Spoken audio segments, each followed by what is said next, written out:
Première heure de cette émission, c'est retour sur nos enquêtes avec cette semaine, la semaine noire de la France insoumise.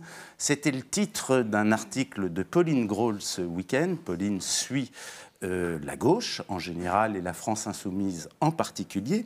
Semaine noire et surtout colère noire de Jean-Luc Mélenchon et des principaux dirigeants de la France insoumise, colère noire de ses militants, colère noire de certains des abonnés de Mediapart, on va en parler, après la publication de plusieurs de nos articles et la publication surtout d'une enquête qui faisait état des premiers éléments trouvés par les policiers lors de la vague de perquisitions qui a eu lieu mardi dernier.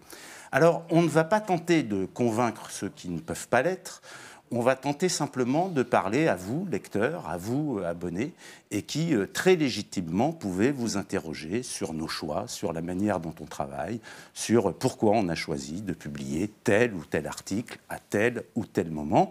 On fait ça systématiquement quand Mediapart se retrouve en quelque sorte sur le banc des accusés face à des campagnes déchaînées, pas seulement de critiques, mais d'insultes. Et c'est vrai que cette semaine, c'est ce que nous avons connu, à une puissance rare, puisque finalement, dans la masse des critiques et surtout dans les termes de ces critiques, souvent de l'injure, on retrouve les classiques, Mediapart, Officine, les journalistes de Mediapart, pantins de leur patron Edoui Plenel. C'est Valls qui expliquait également il y a un an que nous étions les sbires d'Edoui Plenel. Bon, enfin, tout ça montre qu'il n'y a pas seulement une radicalisation du débat public, il y a un phénomène assez nouveau, c'est que nous sommes aujourd'hui en proie à des attaques qui, d'ordinaire, venaient de l'extrême droite, du Front National et de Marine Le Pen, on en avait l'habitude, et venaient de ce qu'a été la droite extrême de Nicolas Sarkozy quand il était au pouvoir. Maintenant, elles nous viennent de Jean-Luc Mélenchon et de quelques-uns des dirigeants de la France insoumise. Il suffit de le constater. Et ce n'est pas à eux qu'on va répondre, c'est vraiment à vous, lecteurs, pour expliquer comment toute cette semaine et comment depuis des mois, nous travaillons sur ces affaires de financement de la vie politique. Pour en parler, je le précise tout de suite, un des signataires d'un de nos principaux articles, celui qui a déclenché la tempête, Fabrice Arfi, n'est pas là ce soir parce qu'il avait un engagement de très longue date qu'il ne pouvait pas repousser. Donc pour en parler, Anton Rouget, qui a signé cet article paru vendredi soir, Stéphane Aliès, qui est co-directeur éditorial de Mediapart, Mathilde Mathieu, qui s'occupe aujourd'hui des migrations, mais qui pendant des années a travaillé sur les affaires politico-financières. C'est un dossier qui est dans l'ADN de Mediapart et Mathilde a, pour ceux qui nous lisent depuis longtemps, depuis le début, construit méticuleusement tout ce secteur d'enquête. Edoui Plenel, qui est directeur de la publication et président de Mediapart, et Pauline Grohl, que je citais en introduction, et qui suit donc la gauche et la France insoumise.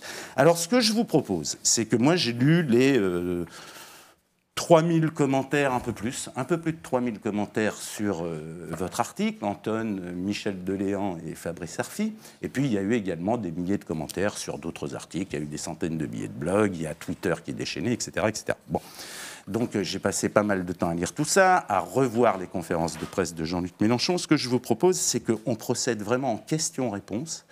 Une quinzaine de questions, et puis des réponses, si possible, assez courtes, parce que nous n'avons qu'un peu plus de 50 minutes pour tenter de faire le tour de cette affaire. Alors, première question, comment et depuis quand avons-nous enquêté sur Mélenchon et qu'avons-nous fait sur les autres candidats? Mathilde, si tu veux bien répondre. Alors, je vais essayer de faire court, mais tu l'as dit, en fait, les enquêtes sur le financement de la vie politique, des campagnes électorales en particulier, c'est vraiment l'ADN de Mediapart. Donc, on peut le dire, je crois, le compte de campagne de Mélenchon en 2017, ça doit être le peut-être 150e compte qu'on a consulté à la commission des comptes de campagne. On a mis les pieds pour la première fois en 2010 et on est vraiment des abonnés au point qu'à un moment donné, la commission des comptes de campagne, la CNCCFP, nous a reproché un harcèlement, etc. Bon. Donc on a vraiment investi cette commission et toutes ces enquêtes, que ce soit sur Balladur en 95, sur Sarkozy 2007-2012, etc., nous ont appris au fond deux choses.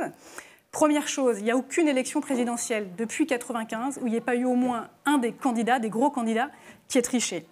1995, c'est à la fois Balladur et Jacques Chirac qui explosent le plafond des comptes de campagne. Et déjà à l'époque, ce n'était pas la commission, c'était le Conseil constitutionnel. Le contrôle est complètement bâclé et tout ça est enterré. 2007, c'est Fabrice Arfi et Karl Lasque qui ont révélé les soupçons de financement par la Libye de Kadhafi de la campagne de 2007 de Sarkozy. Ce n'est pas jugé.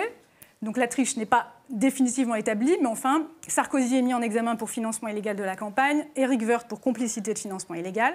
2012, c'est l'affaire Big Malion.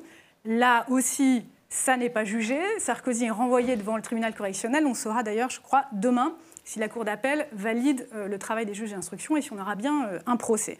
Voilà, donc il y a triche, c'est indubitable. Et la deuxième chose qu'on a apprise dans toutes ces années d'enquête sur le financement de la vie politique, à Mediapart, qu'on a établi et documenté, c'est que le contrôle est défaillant, largement insuffisant. On a écrit illusoire en février dernier, quand la Commission a validé les comptes de campagne de tous les candidats. Et je dis qu'on l'a documenté parce que c'est grâce à Mediapart, c'est une bataille judiciaire que Mediapart a menée pendant 3 ans, qu'il y a aujourd'hui la transparence sur les opérations de contrôle qui sont opérées par cette commission. Si on sait aujourd'hui quelles questions les rapporteurs, les contrôleurs posent aux candidats, si on sait quelles sont les réponses apportées par les candidats, en gros, si cette phase d'instruction se fait quasiment à ciel ouvert, c'est parce que Mediapart s'est battu contre la Commission pour imposer cette transparence et qu'on a dû aller jusqu'au Conseil d'État qui nous a donné raison en 2015 et qui a dit oui, bien sûr, la transparence, ce n'est pas uniquement sur les comptes de campagne que les citoyens et les journalistes peuvent aller consulter, c'est aussi sur les opérations de contrôle. Et ces opérations de contrôle, à partir du moment en 2015 où on a commencé à les demander, à les consulter, où on s'est plongé dedans, on a compris à quel point elles étaient... j'allais dire ridicule, c'est trop, mais minimale, déficiente. La Commission manque de moyens humains, financiers et juridiques. Parce qu'au fond, cette Commission, si elle est en partie impotente ou en partie aveugle, c'est parce que le législateur l'a voulu comme ça, parce que les gros partis qui ont gouverné depuis sa création en 1990, ont voulu qu'elle n'ait pas les moyens d'aller au bout de ces enquêtes. On peut même dire qu'elle ne mène pas vraiment d'enquête. Et je rajoute juste pour ceux qui nous regardent, nous avions été aussi les premiers, dès le lendemain de l'élection d'Emmanuel Macron à la présidence, à exploiter un matériel très intéressant qui était les Macron Leaks, qu'on avait appelé les Macron Leaks, avec une très grosse enquête sur le système de collecte mis en place par l'équipe Macron pour financer sa campagne électorale. Et c'était également pas triste, si je puis dire, c'est un papier qu'on peut retrouver facilement. Alors, donc, vous travaillez... Juste sur les candidats 2017, du coup, on a fait en 2017 ce qu'on a fait sur les élections précédentes. On a écrit des papiers, dès qu'on a pu consulter les comptes des candidats, on a écrit sur celui de François Fillon, mais bon, il y a un remboursement de l'État minimal. Nous avons écrit évidemment sur celui d'Emmanuel Macron, et Antionne a révélé une série de ristournes dont la régularité pouvait poser question à l'époque. Voilà. On a écrit sur l'enquête préliminaire qui est ouverte à Lyon sur un événement de la campagne d'Emmanuel Macron. Est-ce que la métropole de Lyon, Lyon c'est Gérard Collomb, a mis ou pas des moyens à disposition illégalement de la campagne du candidat Macron? Nous avons écrit sur Benoît Hamon. Nous avons épluché ses comptes de campagne. Aucune suspicion évidente n'est apparue. On verra si les auditeurs, les téléspectateurs ont des informations qu'ils les envoient.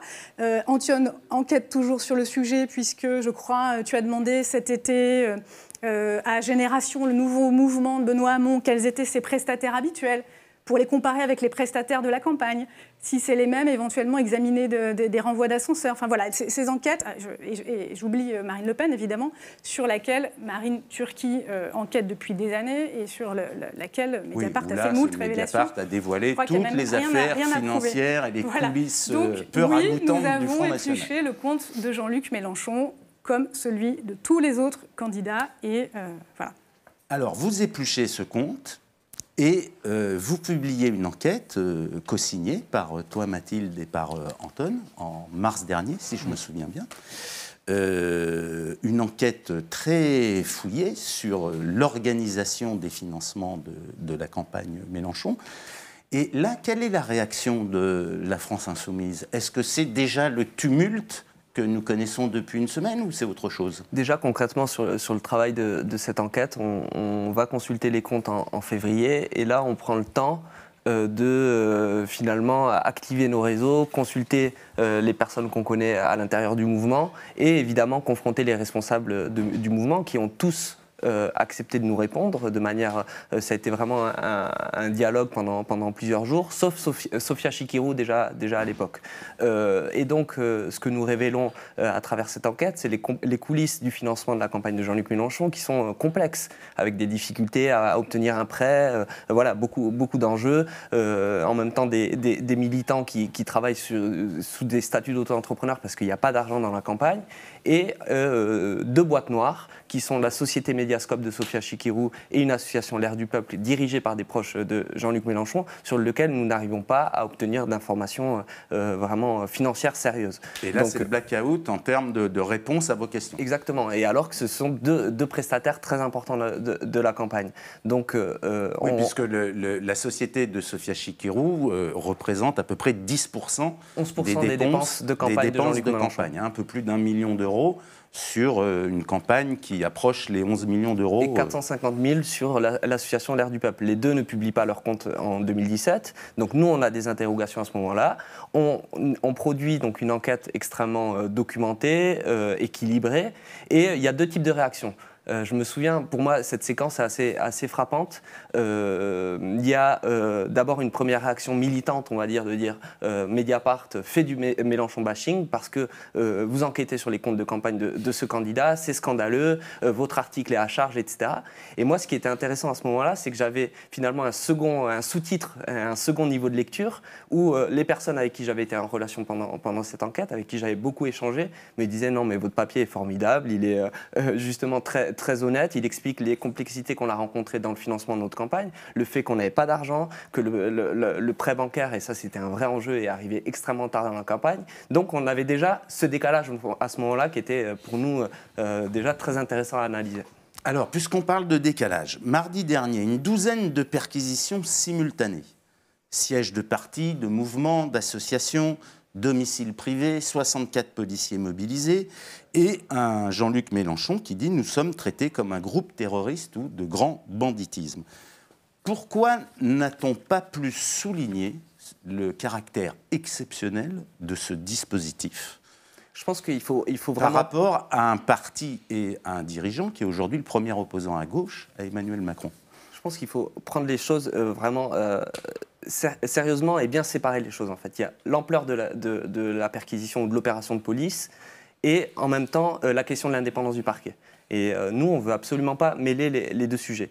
Les lecteurs de Mediapart savent que le combat pour l'indépendance du parquet est un combat constitutif de Mediapart. On cesse de le plaider dans chaque affaire. Et sous Sarkozy, on a fait que parler finalement de l'emprise de l'exécutif. On a fait des dizaines d'articles à ce sujet. Exactement. Et on l'a fait encore sur Emmanuel Macron. On l'a fait très récemment dans ce qui a été la parodie de la nomination du procureur de la République de Paris, ce qui est un vrai scandale. Et on l'a écrit noir sur blanc. Et ce qu'on écrivait d'ailleurs en fin de cet article, avant même les perquisitions chez la France Insoumise, c'était que le processus de désignation et la dépendance du parquet à l'exécutif allait jeter le soupçon sur toute opération politique, on va dire, ou en tout cas mêlant un parti politique. Et on est tombé les pieds dans le plat avec l'opération contre Jean-Luc Mélenchon. Par contre, sur l'ampleur de l'opération, évidemment, 15 perquisitions, c'est énorme. On peut comprendre l'émoi que ça suscite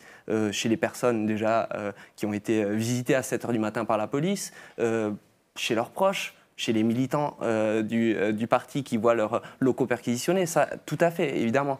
Par contre, il y a 2 enquêtes. Il y a une enquête sur le financement de la campagne présidentielle, il y a une enquête sur les assistants parlementaires du Parlement européen. Évidemment, ça implique beaucoup de monde. Une quinzaine de perquisitions. Elles se devaient visiblement d'être simultanées pour des besoins d'enquête qui apparaissent quand même évidents. À l'inverse, si tout cela avait été perlé sur des semaines, on aurait sans doute eu une réaction de la France insoumise disant que tout cela visait finalement à pourrir la campagne des européennes. Et une sorte de harcèlement judiciaire.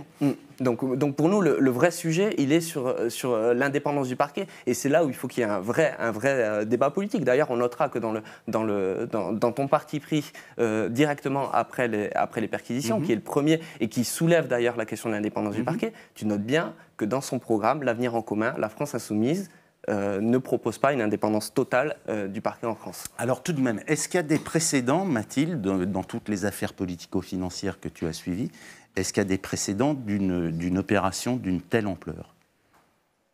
Alors, en tout cas, ce qui est sûr, c'est qu'il y a des précédents, pour répondre aux critiques de la France insoumise, il y a des précédents de perquisition au domicile de politiques au stade de l'enquête préliminaire, avant qu'un juge d'instruction indépendant soit saisi.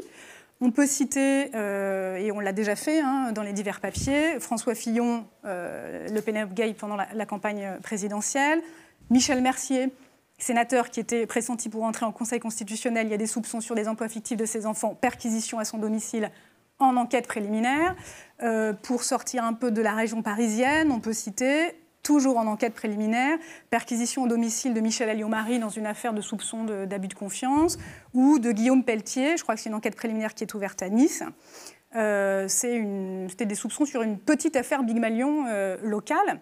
Donc au domicile, c'est pas inédit. Alors on pourrait nous répondre, ah oui, mais ce que vous citez, c'est pas des grandes affaires de financement illégal de campagne, c'est au fond des soupçons d'enrichissement personnel de personnalités politiques. Donc au fond, c'est assez logique qu'il y ait des perquisitions au domicile.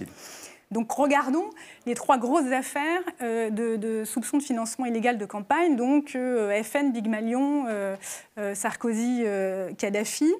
Alors celle que je connais le plus, moi, c'est Big Malion. Il y a eu plein de perquisitions une fois que les juges d'instruction étaient saisis au stade de l'enquête préliminaire. C'est vrai qu'on n'a pas de perquisition au domicile des principaux mis en cause, mais il faut dire que les juges d'instruction ont été saisis très très vite, puisque l'enquête préliminaire n'a duré que 3 mois de mémoire, et pour cause, puisque il y avait déjà des aveux dans ce dossier. La société Big Malion avait déjà avoué des fausses factures. Donc évidemment, le parquet très vite a saisi des juges d'instruction. En tout cas, pendant ces 3 petits mois d'enquête préliminaire, on a eu des perquisitions au siège de partis politiques, comme ça a été le cas là pour la France insoumise, puisqu'il y a eu des perquisitions au siège de l'UMP à l'époque, au siège de Génération France de Jean-François Copé, au siège de l'Association nationale de la démocratie locale, qui était un satellite de l'UMP qui se chargeait de la formation des élus. Et ces perquisitions, elles ont d'ailleurs eu lieu de façon simultanée, le même jour, parce que, évidemment, c'est un principe, sinon une règle en matière policière. C'est mieux de faire tout en même temps pour l'effet de surprise. Voilà. Dans l'affaire, je ne veux pas faire trop long, mais peut-être encore un mot sur l'affaire Sarkozy-Kadhafi. Il y a eu, au stade de l'enquête préliminaire, des perquisitions, une perquisition au domicile de Claude Guéant, par exemple. Voilà. Dans une enquête préliminaire, les personnes qui sont visées n'ont pas accès au dossier. C'est une procédure qui n'est pas contradictoire. Et le parquet a toute latitude, alors que les personnes visées ne connaissent même pas quel est le périmètre exact de l'enquête et quels sont les actes d'enquête. Est-ce que nous, journalistes, et ça c'est une question pour toi, Edoui, est-ce que nous, journalistes, on ne se met pas dans les mains de la police ? C'est une question qui est posée par nos abonnés, par plusieurs lecteurs. Est-ce qu'on n'est pas totalement dépendant ? Et est-ce qu'on n'est pas, évidemment, manipulable par des fuites millimétrées? On a connu ça dans d'autres affaires, via Claude Guéant quand il était au ministère de l'Intérieur et qui faisait fuiter quelques extraits de procès-verbaux qui atterrissaient immédiatement sur son bureau. Est-ce qu'on n'est pas manipulable et donc est-ce qu'on n'est pas tombé dans le piège, comme dit la France insoumise, d'une justice politique? Bien non, on travaille sur ce dossier comme sur tous les autres. On n'est pas une officine. D'ailleurs, c'est amusant de voir que les mots qui sont employés, ce sont les mêmes par François Fillon, par Nicolas Sarkozy, par Manuel Valls. Il y a une petite vidéo à ce sujet. Il y a une petite vidéo qui circule sur les réseaux sociaux et par Jean-Luc Mélenchon. Il y a toujours ce réflexe de patriotisme de parti, qui est qu'on applaudit quand c'est les autres, et puis on dit, tiens, vous êtes le bras armé de qui que ce soit. Nous, nos règles sont simples, c'est la légitimité du but poursuivi. Est-ce que l'information est légitime ? Est-ce qu'il y a le sérieux de l'enquête ? Est-ce qu'il y a le respect du contradictoire, et tous nos articles le montrent? Et est-ce que nos articles sont écrits avec modération? Je viens de citer les conditions de la bonne foi. Je voudrais souligner que, notamment, y compris cet article qui a fait polémique, et qui venait après d'autres, ton parti pris sur le parquet, on va y revenir, la chronique de tous les mois politiques de tout cela, n'est poursuivie par personne. Nous ne sommes pas poursuivis pour atteinte à la vie privée, nous ne sommes pas poursuivis pour diffamation, nous ne sommes pas poursuivis, et pour l'instant, je n'ai rien reçu pour violation du secret de l'enquête. C'est vraiment, je voudrais juste rappeler un souvenir, dans une autre vie antérieure, puisque l'histoire de Mediapart est issue de ce combat pour l'enquête et notamment de ce combat sur la transparence du financement politique, à une époque où il n'y avait pas tous ces contrôles. Je me souviens avoir annoncé des opérations de police qui avaient lieu dans l'enquête célèbre Urba sur le financement du Parti socialiste, qui concernait quelqu'un qui était un compagnon de Jean-Luc Mélenchon à la gauche du Parti socialiste, Henri Emmanuelli, qui était trésorier. Et évidemment, il y avait eu la même chose. Tiens, si Plenel est bien informé, c'est le bras armé de la police, de quoi que ce soit. Non, je suis un journaliste. Et en l'occurrence, Antione l'a bien dit, notre rôle, c'est d'expliquer ce qui se passe, qu'on comprenne.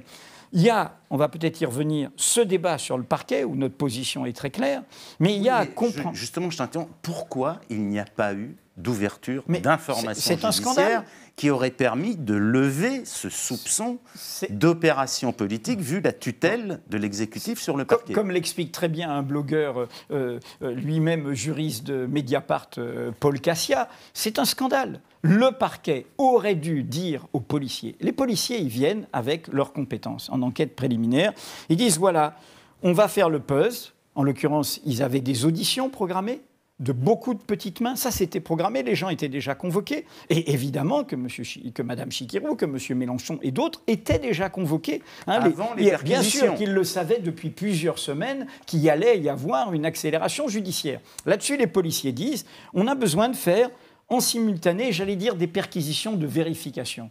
S'ils les font avant les auditions, c'est qu'ils cherchent certains documents par rapport à leur puzzle. Ça, c'est la logique de l'enquête, que nous connaissons bien. Je voudrais le rappeler, qui est une enquête préliminaire. L'affaire Cahuzac, c'est une enquête préliminaire. Et nous avions eu la même position à l'époque. Nous étions inquiets, nous, Mediapart. Absolument. Oui, nous avions dit, il vaut mieux un juge indépendant. Et nous plaidions également pour une information judiciaire. On ne sait pas ce qui va se passer. Et nous avons bien vu que les policiers, ils faisaient bien leur travail, mais on ne savait pas ce qu'allait décider le procureur Molins, en l'occurrence. Bon, je rappelle juste ce passage pour dire que nous-mêmes, nous sommes avertis là-dessus. Et je rappelle juste au passage, à l'occasion, que Jean-Luc Mélenchon avait salué le travail de Mediapart sur une enquête préliminaire et le travail de Mediapart hors système. Donc, pour terminer et te répondre, il y a la logique policière, mais le parquet fait une faute démocratique. Le parquet aurait dû dire aux policiers, écoutez, on comprend votre logique d'enquête, mais s'agissant de perquisitions massives concernant un parti politique, ses dirigeants, qui plus est un parti d'opposition, alors qu'en plus, nous ne sommes pas statutairement indépendants du pouvoir exécutif, eh bien non, messieurs les enquêteurs, nous ferons cela quand l'information judiciaire sera ouverte. Ils auraient dû ne pas laisser faire. L'article 4 de la Constitution qui précise qu'un parti s'administre librement. Il faut tenir les deux bouts. Il y a une faute politique qui est là, et qui est au cœur. Notre position est très claire depuis longtemps, encore une fois, à Mediapart, et plus claire que la plupart des formations politiques.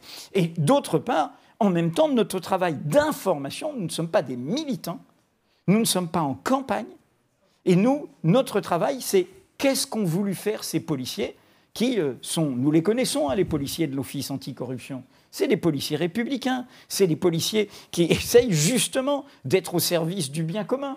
Et nous les retrouvons dans toutes nos enquêtes sur l'évasion fiscale, sur tous les dossiers de corruption que vous pouvez trouver sur Mediapart. Alors, donc on a essayé de faire les deux choses. Alors Mélenchon dénonce, la violation du secret de l'enquête dans une procédure qui est non contradictoire, puisque c'est une enquête préliminaire. 2, un journalisme de PV. 3, il laisse entendre que nous aurions acheté ces informations, qu'il y a forcément contrepartie donnée aux personnes qui nous ont fourni ces informations. Mediapart n'achète jamais d'informations. Si nous faisions ça, ce serait un scandale. On en est sûr. On en est sûr. Mais c'est par principe même de morale et puis par le fait que, voilà, on ne pratique pas ce journalisme. Ce que je voudrais dire, quand même, tout ça est un peu ridicule. Encore une fois, on ne peut pas, par esprit partisan, considérer que les méthodes de Mediapart sont scandaleuses quand il s'agit des siens et les applaudir quand il s'agit des autres. La violation du secret de l'enquête. Il faut quand même préciser que les journalistes... Nous ne sommes pas tenus au secret de l'enquête, je l'ai rappelé, François. Nous sommes tenus légitimité du but poursuivi, sérieux de notre propre enquête, respect du contradictoire, modération dans l'expression. Et nous avons un juge, indépendamment de nos lecteurs, c'est la justice, justement. Donc, et nous gagnons, tout le monde le sait, puisque nous le rendons compte sur toutes ces affaires importantes, nous avons gagné tous nos procès. Et donc, voilà, nous sommes dans le respect de notre fonction démocratique. Je voudrais juste rappeler cette formule qui nous anime depuis toujours, du premier président du tiers-État, Jean-Sylvain Bailly, la publicité de la vie politique et la sauvegarde du peuple. Belle formule. Alors, si on en vient au détail de l'article qu'on met en ligne vendredi soir, qui est signé par Antoine Rouget, Michel Deléan, Fabrice Arfi, qui est titré « Les premières découvertes des perquisitions Mélenchon », il y a dans cet article la révélation d'une liaison privée entre Sophia Chikirou et Jean-Luc Mélenchon. On peut dire que c'est cette information qui met quand même le feu à la plaine. Pourquoi ? Parce qu'évidemment, elle touche à la vie privée, elle touche à l'intimité des personnes. Donc pourquoi avoir choisi de révéler ce qui relève de la vie privée, de la vie la plus intime des gens ? Et question de complément, ça apporte quoi à la compréhension de cette affaire ? Ça apporte quoi à la compréhension de cette affaire ? C'est la clé de cette affaire, simplement. Donc, la relation privée. Exactement. Le lien qui lie, la relation qui lie Sophia Chikirou à Jean-Luc Mélenchon. C'est la question qu'on se pose depuis le mois de mars, depuis la publication de notre première enquête.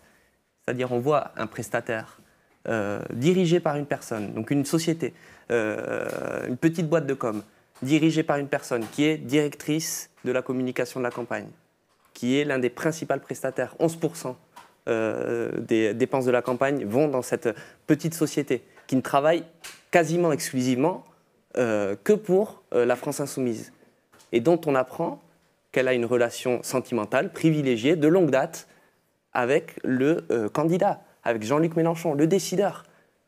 Pour nous, c'est une donnée absolument fondamentale. Et là, je reviens, et ça va faire allusion un petit peu à la question précédente, le journalisme de PV.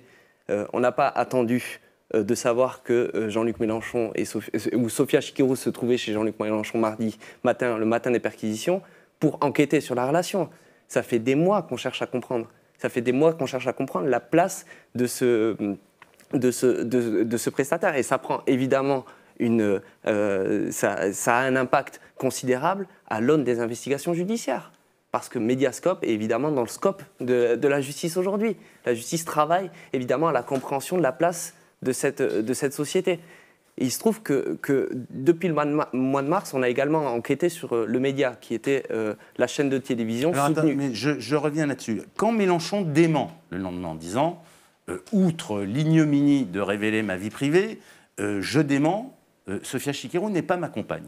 On fait quoi ? Est-ce qu'il joue sur les mots ? Voilà, nous, ça fait des semaines qu'on documente ça. On a rencontré des tas de gens dans son entourage qui nous disent la clé, c'est la relation entre Jean-Luc Mélenchon et Sophia Chikirou.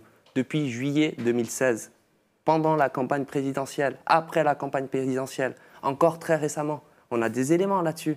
On n'écrit évidemment pas tout ça sur la base d'un PV. Simplement, dans le cadre de l'enquête judiciaire. Aujourd'hui, alors que les soupçons se précisent sur Mediascope et sur le rôle de Sophia Chikirou, il était pour nous essentiel de révéler ça. C'est à partir de cet élément-là qu'on comprend tout. Il y a un point de droit. Mais ce qui n'est pas compris, c'est en quoi cette information est d'intérêt général. Je relance là-dessus parce que beaucoup de nos lecteurs nous interrogent là-dessus. Moi, je demande... En quoi c'est d'intérêt général que de révéler cette liaison ? Moi, moi, j'ai été interpellé sur ce sujet-là et j'ai demandé aux personnes qui se trouvaient en face de moi d'enlever le nom de Jean-Luc Mélenchon et de mettre un candidat lambda, de droite, par exemple, dont la directrice de la communication et la compagne, la petite amie. Voilà, on ne va pas rentrer dans les qualificatifs. En tout cas, une relation privilégiée. Donc c'est déjà sa directrice de communication. Et en plus, ajoutons au mélange des genres, c'est le principal prestataire communication de la campagne. Donc ça veut dire cette directrice de communication donne des ordres à un prestataire qui bénéficie de ces ordres et ensuite qui bénéficie des rémunérations de la campagne. Et en fait, cette même directrice de communication n'a pas un lien professionnel avec le candidat. Elle a un lien personnel, intime. Donc évidemment... Donc c'est quoi? C'est le conflit d'intérêts? C'est un mélange des genres absolu. Mais qu'on ne tolérerait pas, ou que les militants de la France Insoumise ne toléreraient pas dans d'autres situations. On ne nous a pas posé de questions quand on enquêtait sur des éléments relatifs à la vie privée de Richard Ferrand, de François Fillon, plus anciennement l'affaire Elf, Julie Gaillet et François Hollande. Est-ce que c'était une donnée d'intérêt public? Nous, évidemment, on l'a considéré, et Jean-Luc Mélenchon, à ce moment-là, a applaudi nos travaux d'enquête là-dessus. Oui, il disait c'est une question de la sécurité du président nous intéresse. Donc les conditions de ces rencontres avec Julie Gaillet nous intéressent, puisqu'il s'agit de la sécurité du président. En droit de la presse, François, il n'y a pas un absolu de la vie privée. La vie privée ne peut pas être l'alibi au fait qu'on profite de cette vie privée pour commettre des infractions. En l'occurrence, encore une fois, tu as raison, c'est le bon mot, conflit d'intérêts.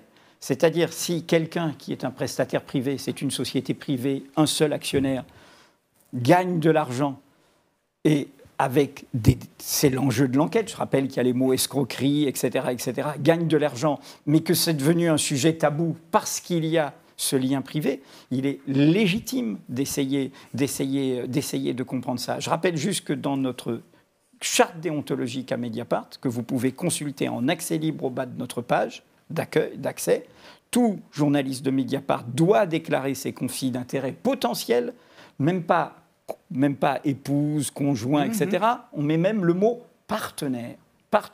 Donc tout ça, nous l'appliquons. Et c'est légitime de se poser. Après, on verra la justice, on verra le résultat de l'enquête. Pour terminer là-dessus, évidemment, au-delà du travail de la justice, c'est ça qui sera abondamment commenté à Mediapart et ailleurs, il n'y a pas de souci, il y a également une donnée politique là-dedans. C'est-à-dire que l'été dernier, quand Sophia Chikirou se fait débarquer du média qu'elle avait elle-même créé, donc qui était un média progressiste, soutenu par les Insoumis, elle se fait débarquer sous fond d'ailleurs de problèmes de gestion financière, déjà. Elle est parachutée à la direction de la campagne des Européennes. Charlotte Girard, tête de liste. Pressentie pour être la tête de liste pour les ou la Européennes. tête de liste avec Manuel Bompard aux Européennes, qui est une historique, dit elle-même en on à des journalistes, et ses propos sont retranscrits dans Le Monde, en septembre, qu'elle a appris par la presse la nomination de Sophia Chikirou à la tête de la direction de la campagne dont elle est censée elle-même être la candidate. Donc évidemment, dans ce climat politique-là, ça explique beaucoup de choses. Ce lien-là explique beaucoup de choses. Alors, en plus de Mélenchon, on nous accuse de nous acharner, et de nous acharner avec misogynie contre Sophia Chikirou, et qu'on avait effectivement mis en cause par nos enquêtes sur les médias. Donc le média, je le rappelle, c'est cette télévision Internet qui a été fondée par Sophia Chikirou et qui est proche de la France Insoumise et qui a connu une grave crise cet été qu'on avait documentée. Alors, acharnement, Stéphane ? Acharnement et misogynie, je ne pense pas, puisque nous traiter de misogyne parce que uniquement des hommes s'intéresseraient au seul cas de Sophia Chikirou et que les femmes, elles, sont solidaires parce qu'elles comprennent que femme de pouvoir, c'est compliqué, ça ne tient pas. On a déjà parlé d'un premier article écrit par Antionne et Mathilde. Il y en a eu un pendant cet été écrit par Antionne et Justine Brabant. Pourquoi sont-elles effacées ? Où est la misogynie ? Qui est misogyne là ? Parce que là, on nous fait disparaître 2 femmes journalistes qui ont parfaitement travaillé sur cette affaire-là. Ensuite, Sophia Chikirou, on n'a aucun acharnement sur elle. Nous, on a documenté dans le cas du média l'histoire d'un collectif de journalistes qui se réveillaient face à une gestion qu'ils jugeaient, et sur le plan humain et sur le plan financier, catastrophique. C'est ça qu'on a documenté. On a documenté à l'aide de sources comment un collectif, d'un coup, devenait un journal et s'affranchissait d'une loi d'airain portée par une directrice de communication qui s'est piquée de journalisme. C'est ça qu'on a raconté. Et ce qui a déclenché derrière une crise interne assez dantesque, où le plus proche entourage de Jean-Luc Mélenchon se retrouver d'un coup taxé, tiens, ça nous change pas, de hamonisme, de social traîtrise, etc., etc. Voilà, c'est ça. C'était ça notre acharnement sur Sofia Chikirou. On n'a pas écrit d'autre chose sur Sofia Chikirou, on a écrit l'histoire d'un média, le média, qui d'un coup s'est autonomisé et est devenu un journal. Alors, l'autre révélation de notre article de vendredi soir, c'est que les enquêteurs trouvent une grosse somme en liquide, 12 000 €, chez un proche de toujours, de Jean-Luc Mélenchon, qui habite dans l'Essonne. Et plusieurs de nos abonnés nous disent « Non, mais écoutez, en gros, venez pas nous embêter avec cette somme ridicule. On ne sait pas d'où ça vient, on ne sait pas exactement à qui ça appartient, et en gros, quel est le rapport avec cette affaire ?» Stéphane. Alors, 12 000 €, c'est sûr que ce n'est pas les millions de Big Malion. On l'a beaucoup entendu, beaucoup de nos lecteurs Big Malion, c'est 20 millions. Hein. C'est plus de 20 millions. Plus de 20 planqués, millions. Ouais. Voilà. Mais donc là, on est 12 000 €. Mais alors, vraiment, vous n'avez aucun sens des proportions à Mediapart. Vraiment, pour 12 000 € planqués chez quelqu'un par rapport... D'abord, parlons juste sens des proportions. On a consacré 2 paragraphes à ces 12 000 €. Mathilde Mathieu a à peu près écrit 20 millions de signes sur l'affaire Big Malion. Donc je pense qu'on est parfaitement dans la juste proportion, en l'état. Ensuite, rien ne permet de dire qu'il n'y a que 12 000 € au centre de cette affaire. L'enquête n'en est même pas à l'information judiciaire, comme on l'a déjà abondamment répété. Enfin, le fait que ces 12 000 € se retrouvent chez Pierre Moreau, un vieil ami de Lons-le-Saunier, de Besançon, ami de lycée, de fac, compagnon politique de toujours de Jean-Luc Mélenchon, surnommé Pelou, qui a été son chauffeur, celui qui a été vraiment son lieutenant politique des années essonniennes jusqu'aux années du PS dans les années 70-80. Cet homme-là a pris sa retraite en 2011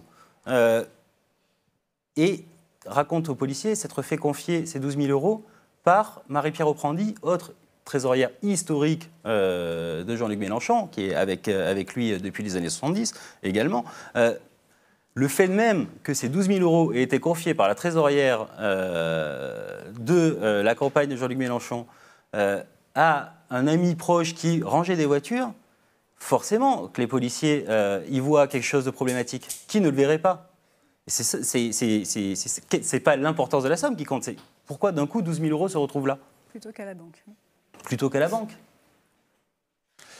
Pourquoi la justice a déployé de si grands moyens dans cette affaire France Insoumise, alors qu'une autre affaire, celle qui concerne le financement de la campagne de Macron, semble à l'arrêt, quoi, ou avance gentiment à la vitesse de l'escargot. Qu'est-ce qui se passe, Antoine ? Sur Macron, je pense qu'il est important de faire le tableau général. Donc il y a effectivement une enquête ouverte par le parquet de Lyon sur les moyens mis à disposition ou qui auraient été mis à disposition par la métropole de Lyon de Gérard Collomb dans le cadre de la campagne d'Emmanuel Macron. Effectivement, il y a eu des auditions. Moi, je sais qu'il y a eu des auditions cet été. Mais effectivement, pour l'instant, on ne voit pas cette affaire déboucher.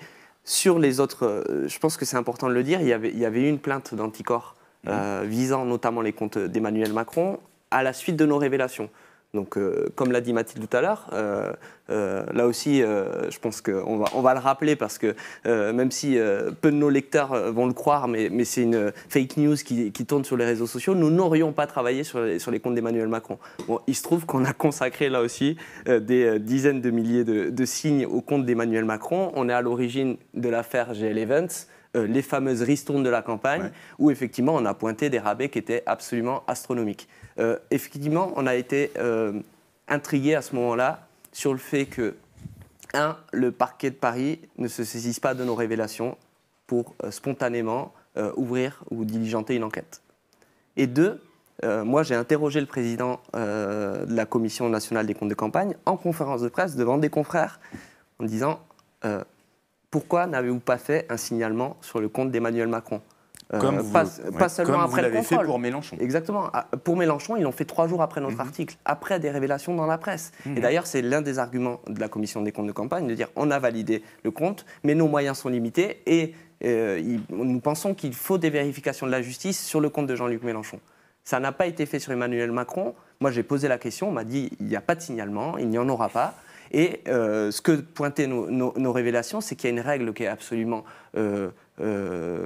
floue, non respectée sur les remises commerciales des entreprises. Et on a vu que c'était un système pour Emmanuel Macron qu'il a multiplié auprès de nombreux prestataires, auprès desquels d'ailleurs il avait des liens particuliers sur lesquels on a enquêté, y compris sur des potentiels liens d'amitié. Et là, on en vient également à des questions de vie privée. Mais pour nous, c'était essentiel de comprendre quel était le lien entre l'équipe de campagne de Macron et ses prestataires. On a fait un certain nombre de révélations. Et aujourd'hui, on se rend compte que le fonctionnement de la commission et les règles de financement électoral n'ont pas permis ou ne sont pas suffisamment bornés. Et on en revient au scandale initial du contrôle déficient et finalement illusoire.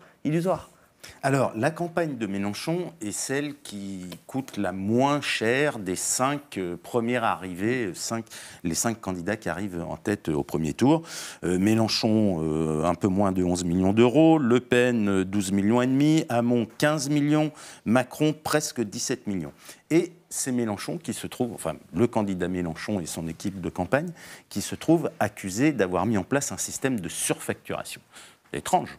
Ça a été, il faut rappeler que, et ça nous l'avions écrit également, la campagne de Jean-Luc Mélenchon a été une campagne de petits moyens. C'est-à-dire que la direction de la campagne bénéficiait de peu d'argent. Ils n'étaient déjà pas certains de franchir les 5% longtemps. Donc ils sont partis de très tôt. Et le prêt bancaire est arrivé très tard, ce qui est un autre scandale d'ailleurs. Donc il a fallu bricoler. Donc la campagne a coûté extrêmement peu cher au regard de sa temporalité et de son efficacité.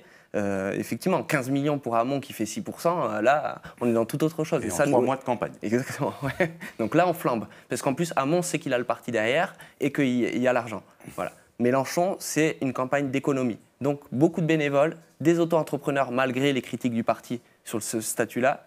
Des gens extrêmement mal payés. Des gens avec des compétences énormes et extrêmement mal payés. Il faut savoir, sur les réseaux sociaux, par exemple, il y avait 3 personnes, ils ont fait une campagne, ils ont été vraiment leaders sur cette campagne. Déjà, en 2012, ils étaient pas mal, et là, ils ont été leaders. Mais c'est parce qu'il y a 3 personnes avec des compétences, avec des vraies compétences. Alors, il y a une deuxième boîte dans cette campagne, la boîte noire qu'on évoquait au début, où là, les règles ne sont pas les mêmes. C'est ça, il y a un décalage qui est absolument frappant, et qui aujourd'hui, et c'est ça aujourd'hui qui choque, y compris à la tête de la France Insoumise. Enfin, on va pas se leurrer. Il y a la vague des réseaux sociaux, mais il y a des gens qui objectivement analysent la situation. Ça veut dire des militants qui serrent la ceinture, des employés et des sympathisants qui font des dons pour essayer d'accompagner le candidat, et une boîte de com dirigée par la directrice de la communication de la campagne qui fait des prestations. Et là, on rentre dans la facture et on voit des choses quand même très étonnantes. Je vais prendre juste un exemple. L'exportation sur la plateforme SoundCloud, donc la mise en ligne d'un discours de Jean-Luc Mélenchon. C'est un son qui est extrait d'une vidéo. Donc il y a 2 opérations. Il faut extraire le son de la vidéo et le charger sur SoundCloud. L'opération, 10 minutes. 10 minutes. C'est facturé par Mediascope. 250 € par opération à la campagne de Jean-Luc Mélenchon. C'est aujourd'hui le soupçon, il est évidemment là-dessus. Et en fait, j'ai envie de dire, au-delà de l'enquête judiciaire, moralement, c'est une vraie question. Qui peut accepter ça alors que des militants ont accepté de bosser soit gratuitement, soit avec un statut d'auto-entrepreneur? Alors, Edoui, 3 petites questions, puisque depuis une semaine, nous sommes face à un tsunami de critiques, d'injures, de blogs en folie, de fils de commentaires qui explosent, et puis surtout d'appels à se désabonner, des appels relayés par les dirigeants de la France Insoumise. Voilà, désabonnez-vous, résiliez votre abonnement à Mediapart. Il y a eu des désabonnements, combien aujourd'hui? Il y a quelques dizaines de résiliations qui arrivent dans notre service abonné. Pas aussi massif que ce qui s'est passé quand personne ne voulait croire nos révélations sur Cahuzac et qu'on était tout seul et qu'on avait l'appareil du pouvoir socialiste de l'époque et on n'avait pas beaucoup de monde à nous soutenir. Et à l'époque, je dis ça juste parce que quand au final la vérité arrive, là ça fait un bond. et on en a 10 000. Donc, je dis ça juste au passage. Donc oui, je voudrais juste dire, on a le droit de quitter un journal qu'on n'a plus envie de lire, on n'est pas d'accord, on est fâché, etc. En revanche, ça, je continuerai toujours à le dire, s'attaquer avec haine, violence, calomnie, insulte, injure vis-à-vis d'un collectif de journalistes dont on n'aime pas le travail, c'est profondément attaquer un principe. Ce n'est pas nous qu'on attaque. C'est vraiment le pluralisme de la presse. On l'a dit quand Valls disait, il faut qu'il rende gorge. Il faut qu'il rende gorge, Plenel et ses sbires. Et aujourd'hui, on dit Plenel et ses pantins, il faut leur pourrir, etc. Quand même, vous êtes à la France insoumise, vous êtes pour l'émancipation, vous êtes pour une république démocratique, vous êtes pour la 6e République, vous êtes pour des contre-pouvoirs, vous êtes pour la liberté et tout, et vous acceptez ça. Vous acceptez ça. À Mediapart, il y a plein de gens qui ont voté au premier tour pour Mélenchon, comme ils ont voté pour d'autres. Je veux dire, on est une rédaction plurielle, pluraliste. Mais les principes ne peuvent pas se diviser. Alors, deuxième accusation là, qui court beaucoup sur les réseaux sociaux, dans le registre « Démontrons comment Mediapart est en service commandé par le pouvoir », ça serait finalement là, le renvoi d'ascenseur après un supposé cadeau fiscal fait par le gouvernement dans cette fameuse affaire de TVA. Alors, on ne va pas reprendre toute l'affaire de TVA parce que c'est long, c'est compliqué, ça dure depuis des années, et les lecteurs que ça intéresse peuvent trouver tout ça sur notre site, mais... Il n'y a pas de cadeau. C'est simple, il n'y a pas de cadeau. Il n'y a pas de cadeau. On a été punis, ce n'est pas du tout de la justice, c'est l'administration de Bercy, les inspecteurs des finances, la vengeance de l'affaire Cahuzac. Et justement, ce n'est pas une affaire judiciaire, c'est face à l'administration fiscale. On s'est battu. Le principe qu'on a défendu, je rappelle, est devenu un principe européen, l'égalité entre la presse papier et la presse numérique. Mais comme on a été pionniers, ils nous ont mesquinement punis, on a payé. Et c'est nous qui avons mis en branle la justice en contestant ça devant la justice administrative. On a gagné sur le fait qu'on n'était pas des fraudeurs, mais tu sais quoi, François ? L'État vient de faire appel. Ah bah c'est pas L'État un cadeau, de Macron a fait appel. C'est pas un au cadeau. lieu de dire « Ah bah oui, vous aviez raison ». Donc, on passe à autre chose. Tu parles d'un cadeau. Bon, non, dernière chose, parce que ça, c'est sorti aujourd'hui sur les réseaux sociaux, c'est la mise en cause d'un de nos partenaires, une société de production, l'équipe qui réalise chaque semaine ce live, la société Small Bang, et donc avec qui on travaille depuis 2010. Et alors la voilà accusée d'avoir fait la campagne, travaillé pour la campagne de Benoît Hamon, ce qui tendrait à prouver une fois de plus que, alors cette fois on n'est plus le relais de Macron et du gouvernement, mais on est le relais des milieux amonistes, etc. Il se trouve que Small Bang a fait une autre campagne présidentielle en 2012 et a fait tous les clips de la campagne de Jean-Luc Mélenchon en 2012, en très bonne entente avec Sophia Chikirou à l'époque.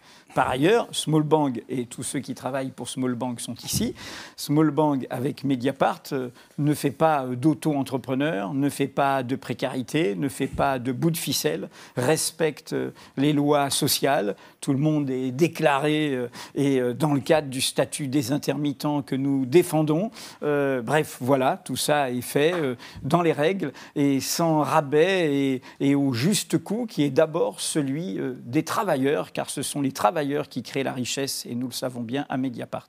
Je rajouterai que tout le matériel qui permet de produire et de réaliser cette émission hebdomadaire a été acheté par Mediapart. Nous ne louons pas à quelconque prestataire les éclairages, les caméras, tout ça, nous l'avons acheté. Enfin, nos prestataires ont le droit d'avoir des convictions, par ailleurs. Je rappelle juste, puisqu'on parlait de la campagne de 2012, à l'époque, la campagne sur les réseaux sociaux de M. Mélenchon a été faite par quelqu'un qui a été quelque temps salarié à Mediapart, qui aujourd'hui est dans une autre ONG. Bref, voilà, les gens ont le droit d'avoir leur sensibilité, mais en tout cas, il n'y a ni conflit d'intérêts, ni sous-texte lourd ou secret. Nous publions tous nos comptes. Tout est transparent. Pauline, toi qui suis la France Insoumise, comment comment tu analyses un tel degré de violence dans les commentaires et dans les attaques, pas seulement contre nous, du reste, contre l'ensemble des médias. Qu'est-ce que ça produit à l'intérieur de la France insoumise? En fait, il y a deux raisons pour lesquelles les réseaux sociaux se déchaînent. Il y a la question de la vie privée qui aurait été intrusée par Mediapart. Et il y a la question de la surréaction de Mélenchon au moment de la perquisition rue de Dunkerque, qui a été filmée d'ailleurs à sa demande par notamment les journalistes de Quotidien. Et en fait, les insoumis, les militants, jugent que c'est vraiment une injustice d'avoir fait le focus médiatique sur les images de Mélenchon hurlant, voulant défoncer la porte et le montrant de manière très violente. C'est Mélenchon qui se filme le premier sur Facebook le matin de la perquisition. Voilà. Mais je pense que les images qui ont vraiment été relayées et qui sont tournées en boucle sur les réseaux sociaux, c'est les images devant la porte où il s'en prend au procureur, etc. Donc, en fait, il y a vraiment un sentiment d'injustice de dire, en fait, les médias, il y a un complot présumé de la Macronie. Et en fait, les médias, tout ce qu'ils trouvent à dire, c'est que Jean-Luc Mélenchon, il n'est pas gentil parce qu'il cogne à une porte. Et en fait, on peut analyser ça en fait, par la structuration même du mouvement, qui est en fait le mouvement est tout entier structuré autour de Mélenchon. Donc ça, c'est singulier quand même dans le paysage politique. Il n'y a que En Marche qui a fait ça avec Macron. Et c'est aussi un mouvement qui a pour ressort politique les affects. Ça a été théorisé par Chantal Mouffe, d'ailleurs, et notamment la colère. Et en fait, les gens se sentent très très proches de Jean-Luc Mélenchon. Il y a un peu des phénomènes de fans, on va dire. Pas chez tous les insoumis, loin de là, mais chez certains. Et donc ce noyau dur, il y a une sorte de collage entre Jean-Luc Mélenchon et les militants. Ils ont l'impression, dès qu'on touche à un cheveu de Mélenchon, c'est aussi eux qu'on attaque. D'où peut-être, en tout cas c'est une hypothèse, sur la réaction indignée. Et il y a aussi ce sentiment que c'est une violence d'État qui a eu lieu. Et que ça fait écho à d'autres violences sociales. Hier, je rencontrais un insoumis marseillais qui me parlait de la chemise arrachée d'Air France. Et voilà, il comparait l'épisode de Mélenchon devant la porte du QG à cette violence, entre guillemets, qui n'était pas tellement violente par rapport à l'attaque sociale de ce syndicaliste d'Air France. Stéphane, toi qui as publié une biographie de Jean-Luc Mélenchon avec un confrère de Libération, puis deux fois, une biographie remise à jour. Et remise à jour, et qui a suivi de longue date le parcours politique de Mélenchon.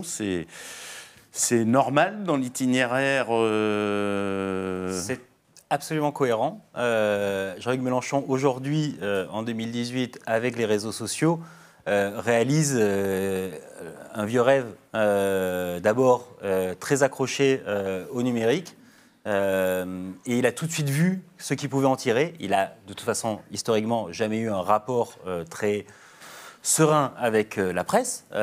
Lui-même a été journaliste et dit en avoir retenu le fait qu'on y faisait des trucs pourris et qu'il il les connaît très bien, nos trucs pourris, puisqu'il les a fait lui aussi.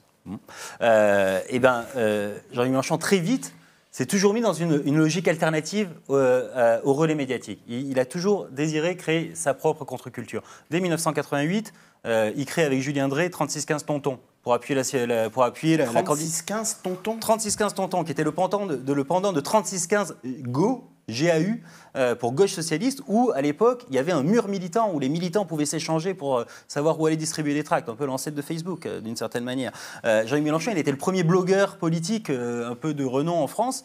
Dès 97, il ouvre son blog. C'est une manière pour lui de diffuser, de casser toute médiation entre lui, le leader politique, et sa base militante, ceux qui font les tâches, leur dire exactement où aller, quoi penser, comment réagir face à tel moment, ne pas se laisser intoxiquer par justement la grande presse bourgeoise, ou d'ailleurs pas bourgeoise, la presse tout court. Jean-Luc Mélenchon est toujours dans un lien. Et alors quand arrive à fin des années 2000 Facebook, alors là, moi j'ai des souvenirs d'avoir échangé avec lui où il disait Facebook c'est magnifique, c'est une télécommande à militants ce truc, c'est génial, il n'y a plus besoin de parti maintenant, le parti c'est Facebook, c'est là-dessus qu'on se décide.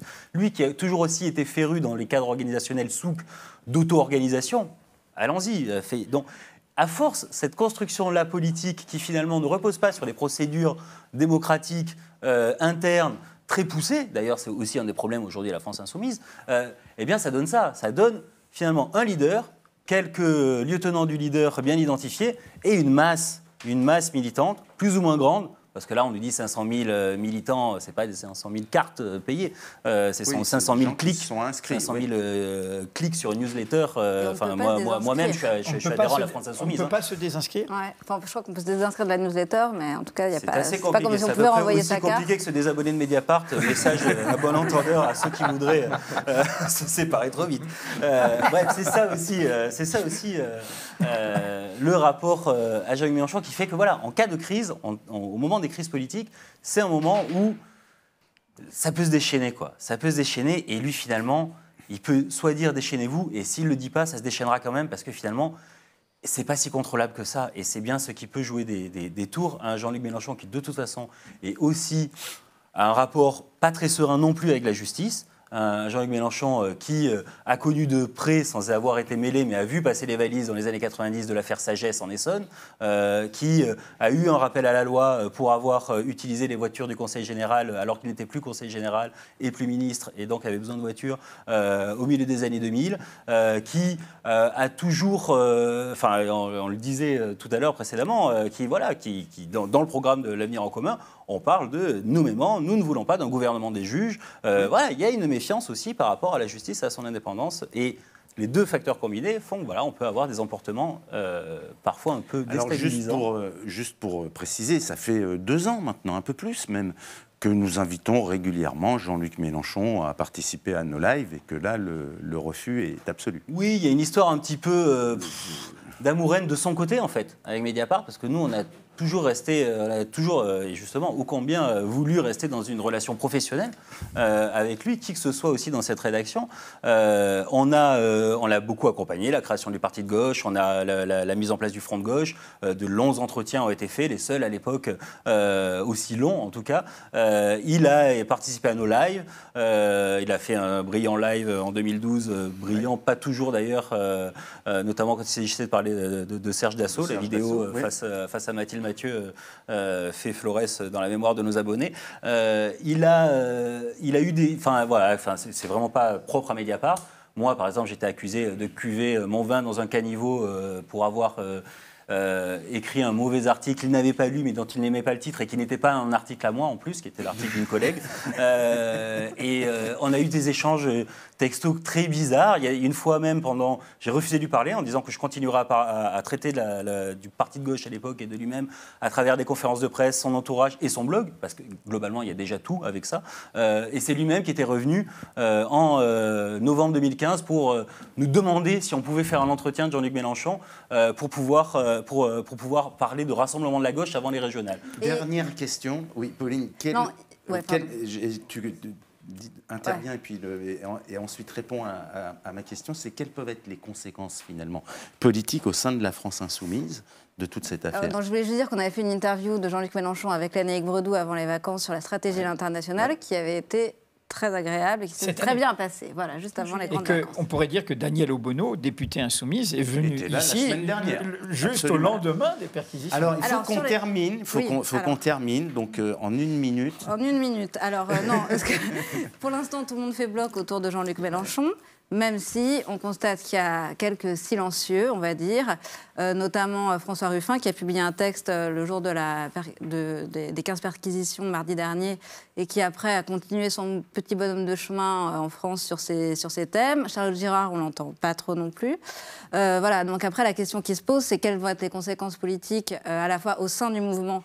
Vu, comme j'ai dit tout à l'heure, c'est un mouvement qui est tout entier structuré autour de Mélenchon. Donc si le leader est fragilisé, on peut craindre que le mouvement soit fragilisé. Surtout qu'il y a déjà des débats internes compliqués sur l'Union européenne, sur la démocratie, sur les migrants. Voilà. Il y a un autre sujet, c'est la présidentiabilité de Mélenchon. Est-ce qu'elle est attaquée ou pas par les images qui ont été diffusées à quotidien? Donc ça, je pense que c'est quand même une source d'inquiétude en interne. Certains le disent en off, le reconnaissent en off. Parce que il y a quand même des images un peu de violence physique et ça c'est relativement inédit, sauf dans certains partis. Il y a une atteinte à son potentiel de rassembleur à gauche. Depuis les grandes vacances, depuis le mois d'août, il avait réussi à se poser un peu plus comme un rassembleur. Il a réussi à faire venir à lui Emmanuel Morel et Marie-Noëlle Lienemann. Donc là, vu ce qui s'est passé, l'image qu'il renvoie, je pense que ça va être un peu un coup d'arrêt dans cette stratégie-là. Et il y a aussi, en fait, donc tous les gens qui ont voté, les sympathisants de gauche, qui ont voté pour Jean-Luc Mélenchon, certains par vote utile, voilà. Donc 7 millions de personnes, il me semble. Donc là-dedans, qu'est-ce qui va se passer ? Quel effet vont avoir, en fait, ces images d'un Jean-Luc Mélenchon très agressif vis-à-vis des médias, de services publics et de la presse indépendante, quand même. Donc ça, quand même, dans un électorat de gauche, ça peut compter. Puis aussi dans son rapport avec la justice. Et voilà. Voilà, je suis obligé de vous interrompre. Merci de toutes ces explications. Lisez-nous, lisez les articles sur la France Insoumise, lisez ce que nous avons publié sur le financement de la vie politique. Et puis on se retrouve dans une petite minute pour accueillir Ovidie. Pardon de l'accueillir avec 2-3 minutes de retard. Ne quittez pas, on se retrouve tout de suite.